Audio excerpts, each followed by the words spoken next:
अंतरराष्ट्रीय युवा विद्वान, जैन दर्शन में यूनिवर्सिटी टॉप व गोल्ड मेडलिस्ट, जैन सिद्धांत एवं न्याय विषयों को सरलता से समझाने वाले, यूएसए, इंग्लैंड, ऑस्ट्रेलिया आदि अनेक देशों में जैन धर्म की महती प्रभावना करने वाले, पंडित टोडरमल पुरस्कार, युवा विद्वत रत्न आदि अनेक पुरस्कारों से सम्मानित मूर्धन्य विद्वान डॉक्टर संजीव कुमार गोधा जयपुर द्वारा जानिए धर्म का मर्म। इस कार्यक्रम के पुण्यार्जक हैं पूज्य पिताजी एवं माताजी श्री बाबूलाल जी जैन एडवोकेट एवं श्रीमती विद्या जैन की पुण्य स्मृति में संजय जैन, सविता जैन, सोहेल जैन, अपूर्वा जैन, स्वप्निल जैन व रेयांश जैन, फर्म पारस महल ज्वेलर्स, विदिशा।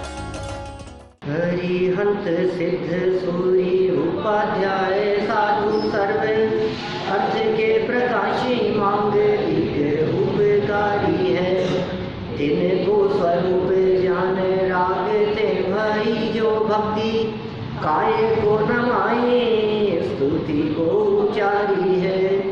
धन धन तिन हिते काज सब आज भये, कर जोड़े बार बार वंदना हमारी है। मंगल कल्याण सुख ऐसो हम चाहते हैं, ओ मेरी ऐसी दशा जैसी तुम धारी है, ओ मेरी ऐसी दशा जैसी तुम धारी है, ओ मेरी ऐसी दशा जैसी तुम धारी है। वैशाली नगर से आज काफ़ी लोग यहाँ पधारे हैं। बहुत सुंदर पाठशाला वहाँ चलती है जैसा कि मुझे ज्ञात है। इस दिगंबर जैन तेरापंथी बड़ा मंदिर में आप सभी का स्वागत है। आपको मालूम है, आप जिस मंदिर में आए हैं ये वो मंदिर है जो जयपुर के प्राचीनतम मंदिरों में से एक है। जब इस मंदिर की नींव लगी थी उस समय जयपुर में मुश्किल से कोई एकाध मंदिर होगा। लगभग 350 वर्ष पुराना यह प्राचीन मंदिर है। जयपुर बसा तब का मंदिर है ये। जब मंदिर का निर्माण कार्य चल रहा था तब से ही इस मंदिर में शास्त्र स्वाध्याय और प्रवचन की परंपरा चल रही है। माने लगभग 300 साल से, जब से निर्माण चल रहा था तभी से। और जानकर आश्चर्य होगा कि पिछले 350 वर्षों में ये प्रवचन सभा बराबर यहाँ चलती रही। वक्ता बदलते रहे और श्रोता बदलते रहे, लेकिन सभा जो की त्यों चलती रही।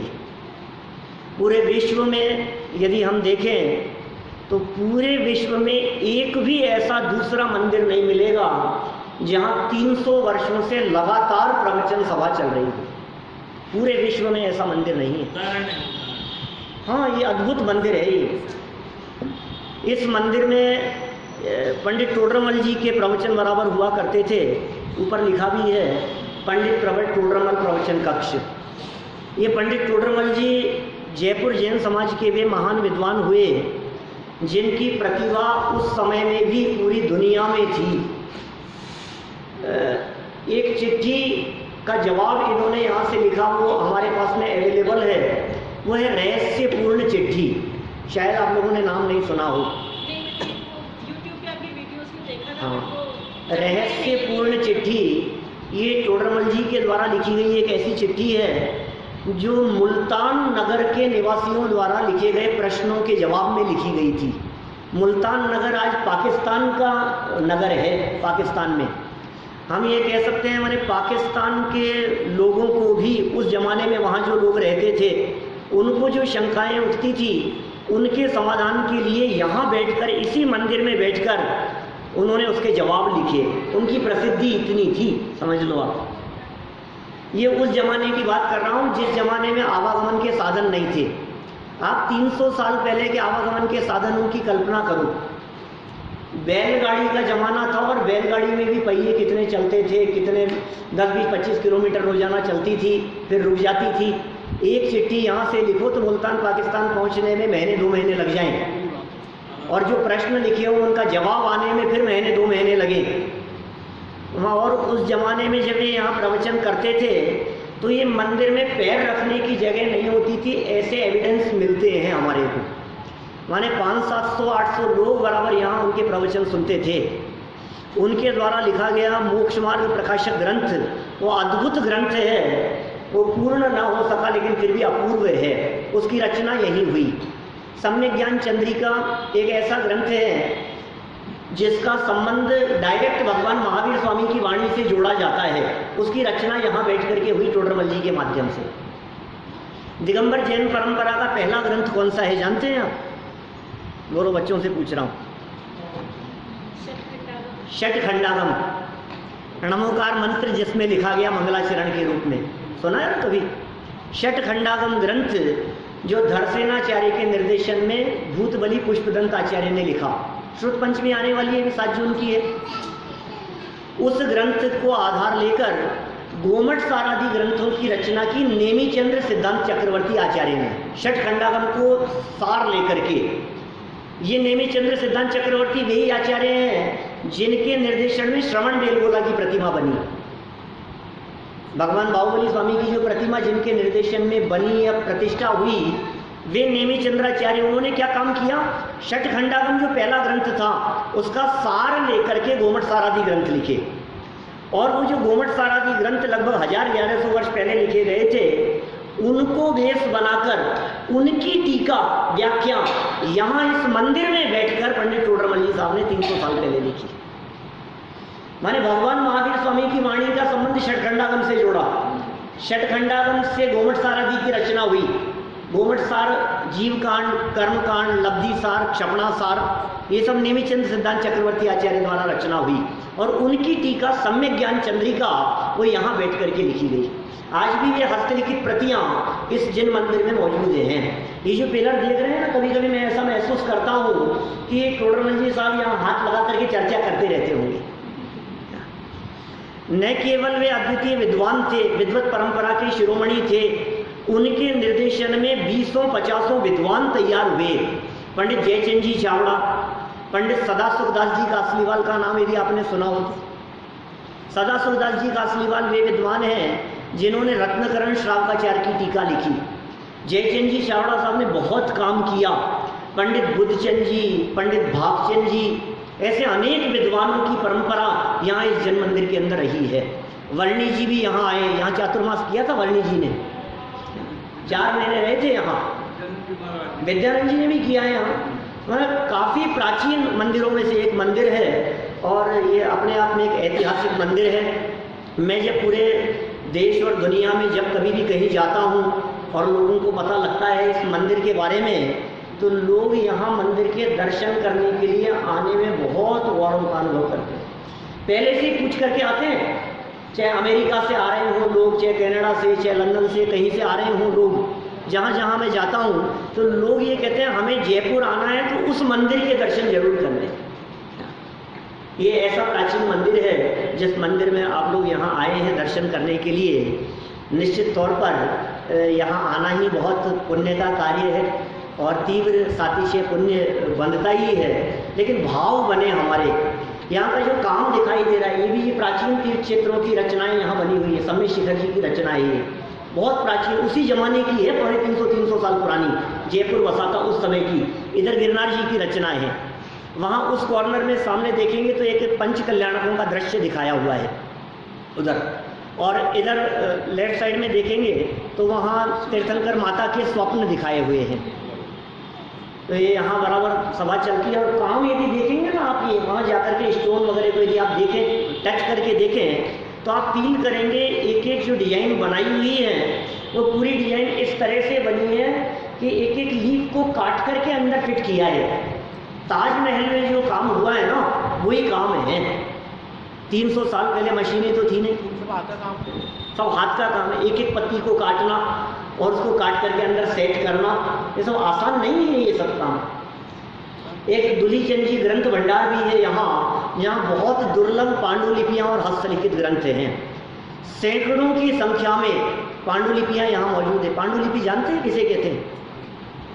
प्राचीन हस्तलिखित ग्रंथों को पांडुलिपि कहा जाता है। तो छपे हुए नहीं हैं, छपते नहीं थे उस जमाने में। और टोडरमल जी की बहुत सारी प्राचीन चीज़ें, दुर्लभ चीज़ें, हमारे 3 लोक आदि के नक्शे वगैरह, उनके द्वारा किया गया कार्य, उनकी कृतियाँ, उनके द्वारा लिखे गए हस्तलिखित ग्रंथ, ये सब ऐतिहासिक रूप से इस मंदिर में मौजूद हैं। इन्हीं टोडरमल जी द्वारा लिखा गया जो हस्तलिखित ग्रंथ मोक्ष मार्ग प्रकाशक ग्रंथ है, वो मोक्ष मार्ग प्रकाशक ग्रंथ उसकी मूल प्रति दीवान बदीचंद जी के मंदिर में है। अभी हम देख के आए। आप ग्रंथ देखा आपने? हमें दिखाया, हम वो मूल ग्रंथ है उनका, यहीं बैठ करके लिखा उन्होंने, ये कार्यस्थली रही उनकी। उनके बेटे थे गुमानी राम और हरीशचंद्र, टोडरमल जी के बेटे। तो उनमें जो गुमानी राम थे टोडरमल जी के सुपुत्र, ये बहुत विद्वान थे। उन्होंने बहुत दृढ़ता से जैन शासन का प्रचार प्रसार किया और गुमानी राम जी के आधार पर जिस दृढ़ता का परिचय दिया गया सारे समाज को, उस आधार पर समाज में दुआन पंथ नाम से एक परंपरा चली। आज भी दीवान बदीचंद जी के मंदिर में वो गुमान पंथ परंपरा चलती है। ये क्या है गुमान पंथ? अभी तो फिर थोड़ी शिथिलता आ गई है, पता नहीं वहाँ क्या परिचय आपको दिया गया है या नहीं, लेकिन उस मंदिर में गुल्लक नहीं हुआ करती थी, मालूम है आपको? गुल्लक नहीं रखते थे उस मंदिर में। क्या अरुण जी साहब? सुना है मैंने। और इसलिए नहीं रखते थे कि कोई भी व्यक्ति अन्याय, अनूठी, बेईमानी से धन कमाएगा और गुल्लक में जाकर के डाल देगा, ऐसी अन्याय, अनूठी, बेईमानी का धन हमारे जिन मंदिर में नहीं लगना चाहिए। मंदिर के जो पंचायत के लोग होंगे, जो भी खर्चा होगा वो हम ही हमारी ईमानदारी की कमाई से देंगे।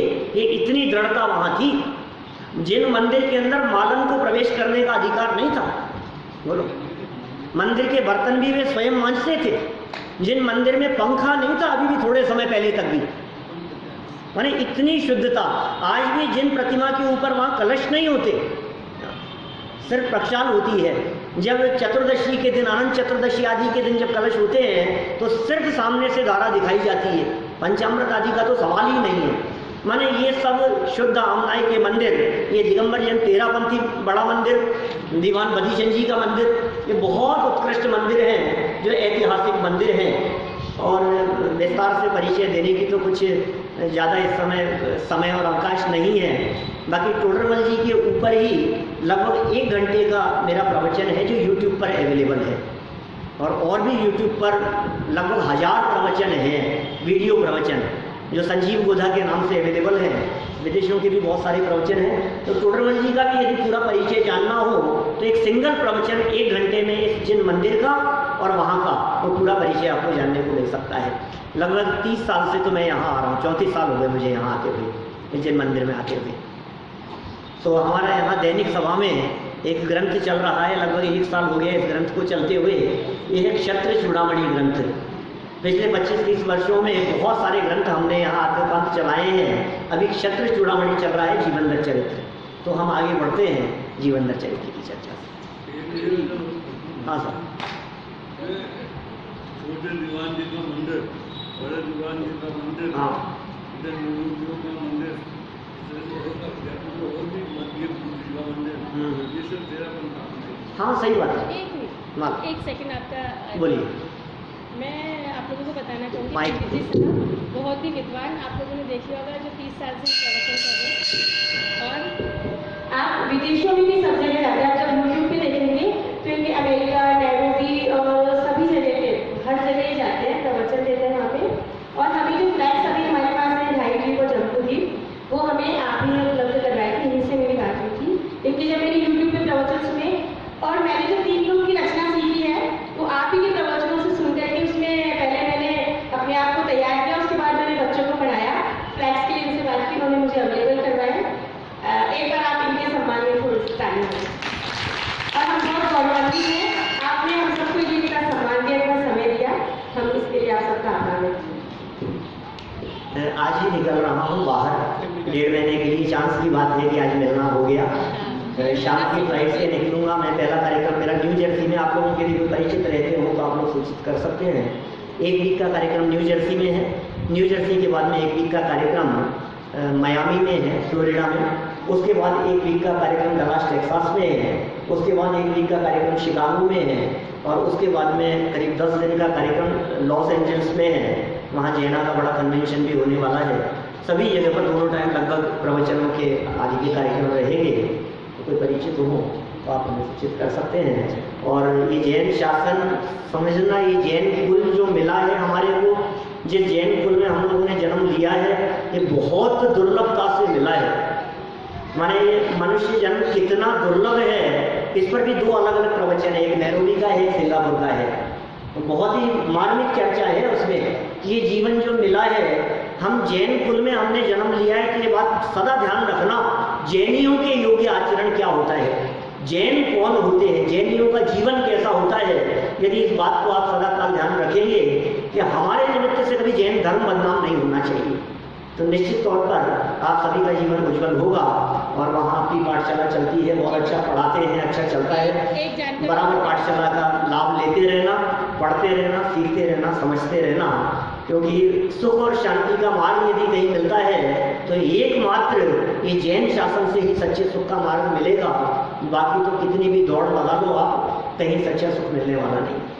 एक जानकारी और देना चाहूँगी, अभी महावीर जन कल्याण के दिन ही वैशाली नगर का शायद पहला ऐसा मंदिर है पूरे राजस्थान में जहाँ एक जैन लाइब्रेरी बनाई गई है जो सिर्फ और सिर्फ बच्चों के लिए है। उसमें बच्चों की अपनी जैन धर्म की कहानियाँ, कॉमिक्स और जैन धर्म की गेम्स का कलेक्शन है। उनमें आप कभी मौका मिले तो आप लोग पधारिए, जरूर देखिए, बच्चे उसका लाभ ले रहे हैं। कहीं भी ऐसी लाइब्रेरी नहीं है जो हमने भी बच्चों के लिए वहाँ पे बनाई। ठीक है, आप सभी को बताए हैं, आपका बहुत बहुत आभार। और जब कभी अवसर मिले कभी आते रहिए और एक बच्चों को लिखाइए।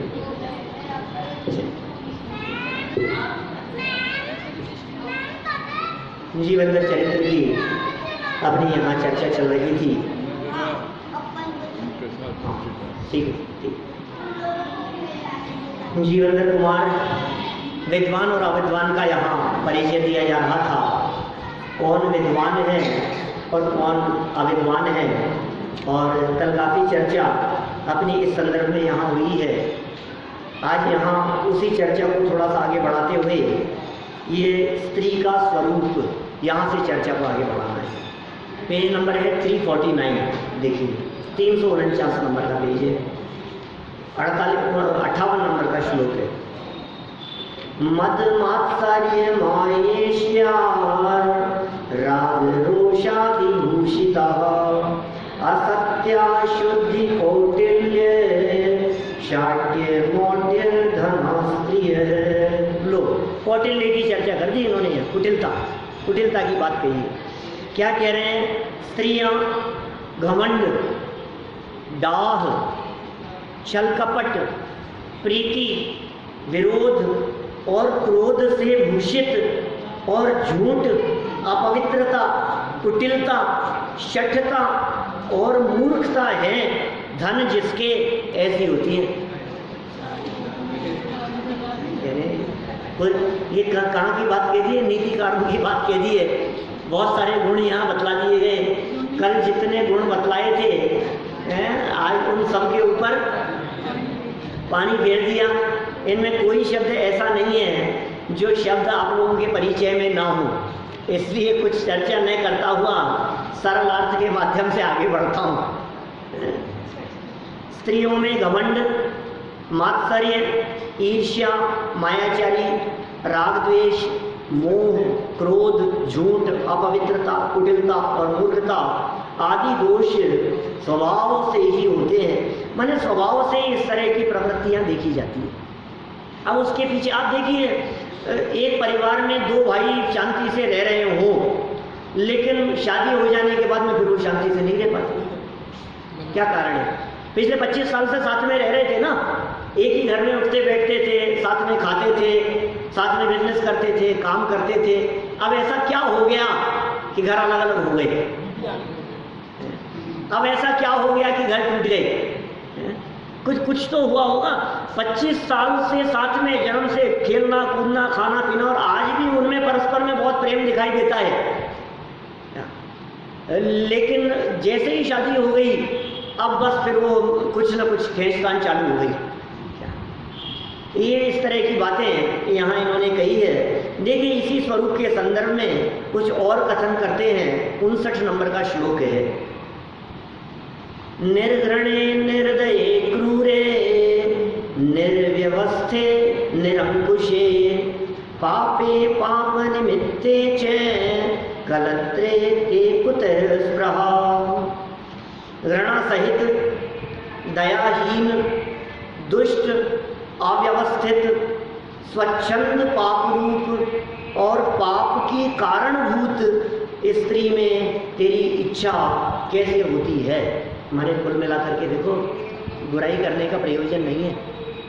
प्रयोजन तो उनके प्रति अंतरंग में उठने वाले राग तोड़ने का है।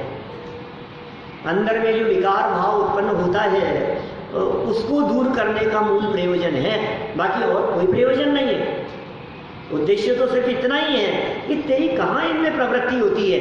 तो देख जगत की स्थिति, जगत में जितने युद्ध होते हुए दिखाई दिए हैं, इतिहास को उठा करके देखो, ये सब कारण बनती हुई दिखाई दी। यदि स्त्रियां ना हो तो राम रावण के बीच में युद्ध नहीं हो सकता था। सीता का अपहरण कारण बना कि वो शूर्पणखा की नाक कारण बनी, जो कुछ भी था आखिर कारण तो यही था।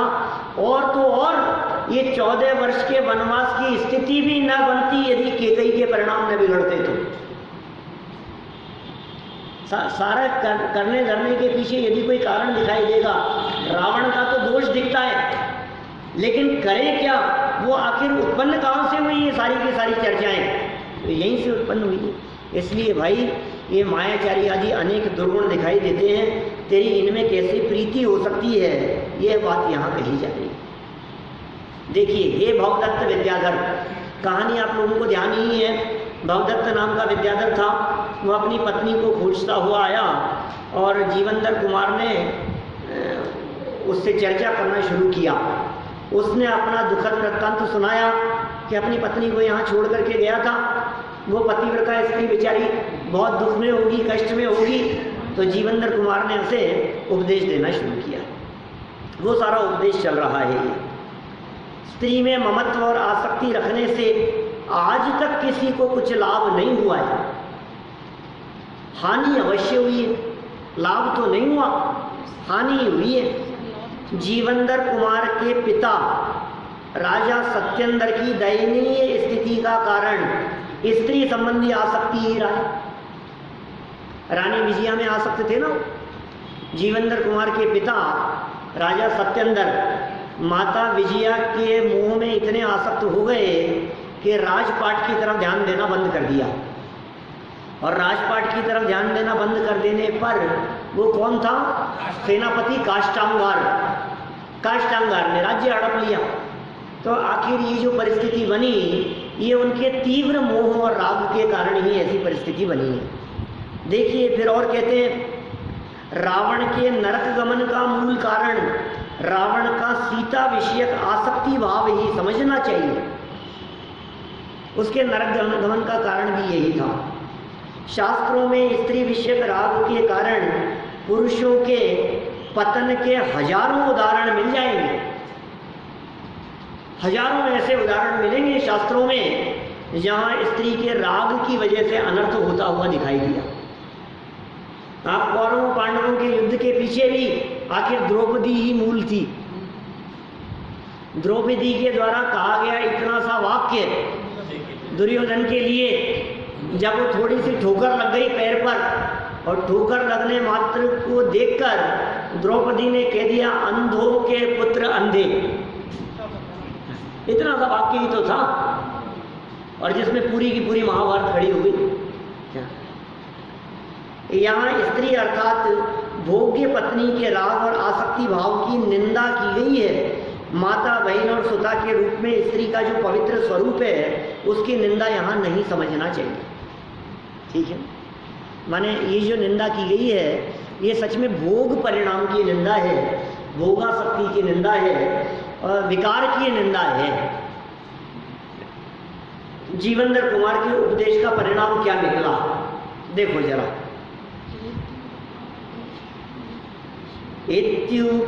इत्युपादिष्टमेतस्य हृदयेनासज्जत राम जठरे सारमेयस्य सर्पिशो नहि सज्जनम। क्या कह रहे हैं यहाँ? इस प्रकार यह उपदेश इस विद्याधर के मन में नहीं लगा, अर्थात उनके हृदय में जीवनधर कुमार के उपदेश ने कुछ भी असर नहीं किया। इतना उपदेश दिया, कोई असर नहीं हुआ। नहीं होता है असर। उदाहरण दिया नीचे नीतिकारों का, क्या कह रहे हैं? निश्चय से कुत्ते के पेट में घी का ठहरना नहीं होता है।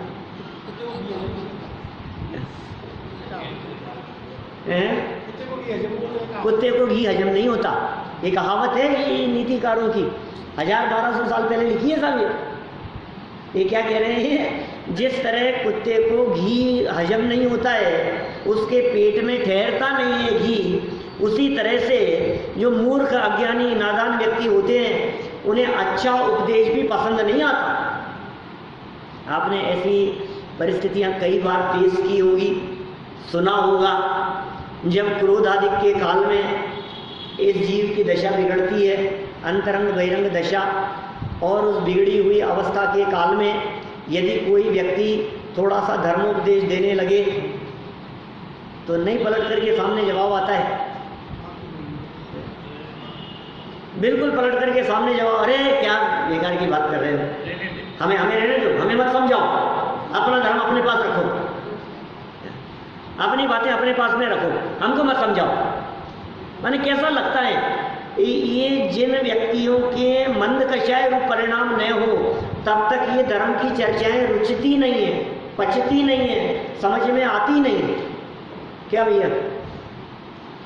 पापी अधर्मी जीव को धर्म कथा न सुहाए, कह ऊँगे कह लड़ पड़े कह उठ बाहर जाए, या तो उठ करके बाहर चला जाएगा, या ऊँगने लगेगा, या लड़ पड़ेगा। सुहाती नहीं है ये धर्म की चर्चाएं। ये धार्मिक बातें हर व्यक्ति को पचे, हर व्यक्ति को समझ में आए, ये ऐसा नहीं होता है। हम खूब समझाते रहे, खूब बताते रहे, लेकिन उल्टा कषाय। इसलिए अपने यहाँ तो सम्यक दर्शन की प्राप्ति के लिए जिन पंचलब्धियों की चर्चा की है, नाम जानते हैं ना? क्षयोपशम, विशुद्धि, देशना, प्रायोग्य और करण, 5 लब्धियाँ। मेरे जी साहब कौन कौन सी? क्षयोपशम, विशुद्धि, देशना, प्रायोग्य और करण, 5 लब्धियाँ हैं। ये याद रखना, इनको क्या कहते हैं? 5 लब्धियाँ। ये सम्यक दर्शन होता है 5 लब्धियों पूर्वक। पता है देशना के पहले विशुद्धि का है। विशुद्धि के बिना देशना नहीं हो सकती। क्षयोपशम होगा तो विशुद्धि काम करेगी, विशुद्धि होगी तो देशना काम आएगी, और देशना होगी तो फिर प्रयोग होगा, प्रायोग्य लब्धि, फिर करण लब्धि पूर्वक सम्यक दर्शन होगा। अभी देशना तो सुनने के लिए तैयार हो जाए और विशुद्धि है नहीं, ऐसा नहीं होता। अंदर में जब तक विशुद्ध भाव नहीं हो, अंदर में जब तक परिणामों की निर्मलता नहीं हो, अंदर में जब तक भावों की विशुद्धि ना हो, तब तक ये कोई बातें काम नहीं करेगी। कितना भी सुना लो आप, लेकिन चिकने घड़े, चिकने घड़े मतलब ठहरती नहीं है बात। चिकना घड़ा और ऊपर से उल्टा रखा हुआ और पानी डालो तो क्या होगा? एक बूंद नहीं टिकेगी उसके ऊपर। कितना भी सुना लो आप, धर्मोपदेश कितना भी दे लो, तो असर होने वाला नहीं। विशुद्धि मतलब कहीं ना कहीं, विशुद्धि माने मंद कषाय। आप पूछ रहे विशुद्धि माने क्या चीज है? विशुद्धि माने है मंद कषाय। किसी ने कुछ तो बताया होगा ना, तभी तो। हाँ, बहुत तरह की विशिष्ट जाति की मंद कषाय की बात है। वो देखो मंद कषाय क्षयोपशम पूर्वक है ना, क्षयोपशम लब्धि पूर्वक। विशुद्धि क्षयोपशम लब्धि पूर्वक होगी। इसका मतलब मंद कषाय तो 1 इंद्रियों की भी होती है, 2 इंद्रियों की भी होती है, 3 इंद्रिय, 4 इंद्रिय, असैनी पंचेंद्रिय जीवों की भी मंद कषाय होती है। लेकिन सैनी पंचेंद्रिय जीवों के योग्य उतनी मंद कषाय जितनी मंद कषाय पूर्वक ये तत्व चर्चा सुनने के लिए आए। क्षयोपशम में तो आदमी जीव की जो है कोई एफर्ट्स काम करेगी तो क्रमबद्ध पर्याय होगी। ऐसा नहीं। देखिए क्रमबद्ध पर्याय का भी अर्थ समझते नहीं है लोग, इसलिए बड़ा अनर्थ हो जाता है। क्रमबद्ध पर्याय का माहौल इसीलिए उड़ाया जाता है, फिर निश्चित है हमारे हाथ में क्या होगा, सब कुछ निश्चित है, फिर हम क्या करेंगे, इसलिए क्रमबद्ध पर्याय का मजाक उड़ाया जाता है। आप इस क्रमबद्ध पर्याय को क्रमबद्ध की दृष्टि से मत देखो, आप इस क्रमबद्ध पर्याय के पीछे सर्वज्ञ भगवान को सामने लाओ तो सारी बात स्पष्ट हो जाएगी। क्या दीपेश जी? सिर्फ इतनी सी बात यदि हमारे को स्मरण रहे ना, सर्वज्ञ मतलब भगवान माने परमात्मा, हमें ये बतलाइए कि उन परमात्मा को पता है कि नहीं कि कल आप कौन सी सब्जी खाओगे। परमात्मा को पता है या नहीं? अब आपको साहब मुझे ही नहीं पता, आपको साहब हमारी वाइफ को ही नहीं पता, आपको उनसे पूछो तो वो कहेंगे हमें नहीं पता अभी क्या बनाएंगे, अभी बाजार से ही नहीं आई, कैसे कैसे हो जाएगा, फिर तो बन जाएंगे हम। सवाल हमारा आपका नहीं है क्या? सवाल आपका हमारा नहीं है, हम क्या बनाएंगे और क्या खाएंगे उससे मतलब नहीं है। हम तो ये कह रहे हैं क्या परमात्मा उस बात को पहले से जानते हैं या नहीं, ये बताओ। भगवान के ज्ञान में झलक रहा है ना, बस बात खत्म भाई, यही क्रमबद्ध है। यदि आपको भगवान की सर्वज्ञता के ऊपर भरोसा है कि हमारे भगवान सर्वज्ञ हैं, तो फिर शंका नहीं होगी। ग्रंथ भरे पड़े हैं ऐसी चर्चाओं से, ये सर्वज्ञ ही तो हैं जिसके आधार पर ये बात कही गई, भविष्य में ये होने वाला है, ये तीर्थंकर होने वाले हैं, ऐसा होने वाला है, इतने तीर्थंकर होंगे, पंचम काल के अंत में ऐसा होगा, इस समय ऐसा होगा। ये कैसे कह रहे हो? सारा जनागम झूठा हो जाएगा सर्वज्ञ नहीं मानोगे तो। जीव का पुरुषार्थ का रहा। हाँ, सर्वज्ञता ही बेस है साहब। सर्वज्ञता के बिना छह द्रव्य की चर्चा कैसे हो सकती है? सर्वज्ञता के बिना चरणानुयोग की चर्चा नहीं हो सकती है। सर्वज्ञता के बिना करणानुयोग की चर्चा नहीं हो सकती है। दुनिया में ऐसा कौन है जिसने बतलाया पंचमेरु है और नंदीश्वर है? कौन कह सकता है? नंदीश्वर जी। सर्वज्ञता के अलावा कौन कहे इस बात को? कह सकता है कोई व्यक्ति? उनके ज्ञान में झलक रहा है, भगवान के ज्ञान में। पांचों मेरु 80 जिन धाम, ये उनके ज्ञान में झलक रही है। पांचों मेरु झलक रहे हैं। नंदीश्वर श्री जिन धाम बावन कुंज, ये झलक रहा है उनके ज्ञान में। वसुदिन प्रतिमा विराम, देव लोग वहां जाते, हमें क्या पता साधारण मनुष्य गति के जीवों को 8वां दीप कौन सा है और कौन जाता है वहां। 2.5 दीप के बाहर मनुष्य नहीं जा सकते। ये बातें सर्वज्ञता के आधार पर कही गई है। बिना सर्वज्ञ के कौन कहे कि आलू में अनंत जीव है किसी की ताकत दुनिया में? है कोई साइंटिस्ट बड़ा से बड़ा एक्सपेरिमेंट करने वाले? हाँ, क्रमबद्ध पर 14 प्रवचन है मेरे YouTube पर, भाईंदर मुंबई में लिए हुए। मैंने यहाँ तो हमारे को ऐसा लगता है कि क्रमबद्ध, जैसे धर्म की चर्चा चलती है ना दीपेश जी, तो ये क्या कह देता है, क्रमबद्ध में होगा तो हो जाएगा।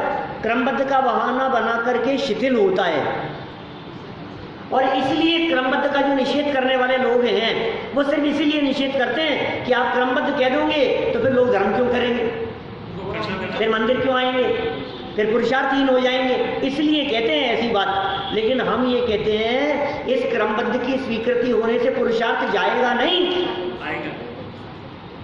सच्चाई ये है। पारस जी, क्रमबद्ध की चर्चा आप कब से सुन रहे हो बताओ? कितने साल हो गए? हो गए साल, 1.5 साल, 2 साल हो गए? 2 साल से सुन रहे हो, तो 2 साल में आपके पुरुषार्थ में क्या कमी आ गई बताओ? हम आपसे पूछते हैं क्या क्रमबद्ध की चर्चा सुनने से पुरुषार्थहीन हो जाएगा? क्या किसी बात का पहले से पता लग जाने से कोई चीज बंध जाती है, परतंत्रता हो जाती है? मैं आपसे पूछता हूं, बताओ कल सुबह सूर्योदय कितने बजे होने वाला है? आप बता सकते हो कि नहीं? बता दोगे अभी मोबाइल में देख के, गूगल पर देख करके बतला दोगे कितने बजकर कितने मिनट पर कल सनराइज होने वाला है जयपुर में?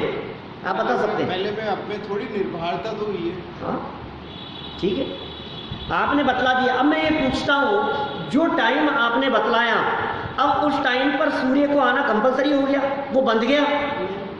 अरे यार मैं तो मजबूरी में फंस गया यार, ये तो पहले से जान लिया उन्होंने, अब तो मुझे 5:48 पर आना ही पड़ेगा जयपुर में। हो गई परतंत्रता उसको। किसी व्यक्ति के जान लेने से किसी भी चीज में परतंत्रता नहीं आती है। तो सर्वज्ञ भगवान के पहले से जान लिए जाने पर हम कहाँ परतंत्र हो गए हैं? आपको अभी यहाँ से उठ करके घर जाना हो तो घर जाओ, बाजार जाना हो तो बाजार जाओ, आपको दुकान पर जाना हो तो दुकान पर जाओ, आपको मार्केट में सब्जी खरीदनी हो तो सब्जी खरीदो, जो करना हो तो करो, यहाँ बैठ करके पूजन करनी हो तो पूजन करो, माला फेरनी हो तो माला फेरो, तुम्हें जो करना है वो करो। हमें ये कहना है जो तुम करने वाले हो वो बात भगवान के ज्ञान में पहले से झलक रही है, इसका नाम क्रमबद्ध है। अब इसमें क्या झगड़ा है मतलब मेरे? ये एक्चुअल में क्या है, कंसेप्ट को बराबर ना समझने की वजह से समझ। 1000 उदाहरण है हमारे पास में, 2-2 महीने चलाता हूं मैं, रेगुलर पढ़ाता हूं जब विद्यार्थियों को, बहुत बारीकी से सारे आगम प्रमाण के आधार पर, अरे सर्वज्ञता के ऊपर विश्वास होता है हमारे को, केवल ज्ञान पर विश्वास होता है, भगवान के स्वरूप के ऊपर विश्वास होता है, भगवान की महिमा आती है हमारे को। यार क्या सर्वज्ञता का स्वरूप है, कैसा केवल ज्ञान है भगवान को। और देखो साधारण ज्योतिषी ये भविष्य की बातें बता देता है। इस कार्यक्रम के पुण्यार्जक हैं पूज्य पिताजी एवं माताजी श्री बाबूलाल जी जैन एडवोकेट एवं श्रीमती विद्या जैन की पुण्य स्मृति में संजय जैन, सविता जैन, सोहेल जैन, अपूर्वा जैन, स्वप्निल जैन व रेयांश जैन, फर्म पारस महल ज्वेलर्स, विदिशा।